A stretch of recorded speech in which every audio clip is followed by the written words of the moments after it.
Om Namo Venkatesaya. Welcome to TTD latest updates. ఈ రోజు అనగా ఫిబ్రవరి 13వ తేదీ శుక్రవారం రోజున తిరుమలలో భక్తుల రద్దీ అయితే స్వల్పంగా పెరిగింది.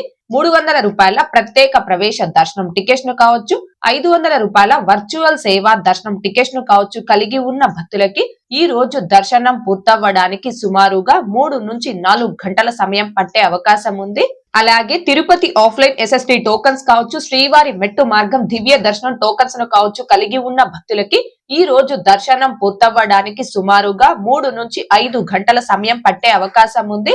ఈ రోజు ఉదయం 6 గంటల సమయానికి శ్రీవారి ధర్మ దర్శనం అంటే ఎటువంటి టోకన్స్ లేకుండా స్వామి వారిని ధర్మ దర్శనం చేసుకోవడానికి వచ్చినటువంటి భక్తులు వైకుంఠం క్యూ కాంప్లెక్స్ 2 లోని 31 కంపార్ట్మెంట్ లో దర్శనం కోసం వేచి ఉన్నారు.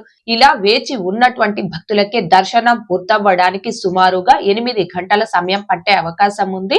ఇక ఈ రోజు ఎటువంటి దర్శనం టోకెన్స్ లేకుండా నేరుగా తిరుమలకొచ్చి స్వామి వారిని ధర్మ దర్శనం చేసుకోవడానికి కొత్తగా ఈ రోజు ఎవరైతే ఫ్రీ దర్శనం క్యూ లైన్ లో జాయిన్ అవుతారో ఆ భక్తులకి దర్శనం పూర్తవ్వడానికి సుమారుగా 10 నుంచి 12 గంటల సమయం పట్టే అవకాశం ఉంది. భక్తుల రద్దీని బట్టి దర్శనాలు పూర్తయి సమయాలలో కూడా మార్పులు ఉంటాయి కాబట్టి శ్రీవారి భక్తులు ఈ విషయాన్ని గమనించుకోగలరు. అలాగే తిరుమల స్వామివారి దర్శనాలకు వచ్చే ప్రతి ఒక్కరూ తప్పనిసరిగా తమ ఆధార్ కార్డులను తమ వెంట తీసుకుని రావాల్సిందిగా కోరుచున్నాను. ఇక నిన్న అనగా ఫిబ్రవరి 12వ తేదీ గురువారం రోజున 61,632 మంది శ్రీవారి భక్తులు స్వామివారిని దర్శనం చేసుకోగా 24,435 మంది శ్రీవారి భక్తులు స్వామి వారికి తలనీలాలను సమర్పించుకున్నారు. అలాగే 3,28,00,000 రూపాయలు భక్తులు కానుకల రూపంలో స్వామి వారికి హుండీలో సమర్పించుకున్నారు.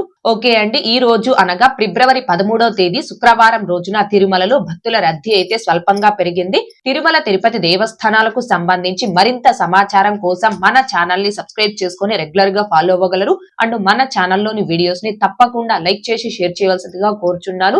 ఓం నమో వెంకటేశాయ. Thanks for watching.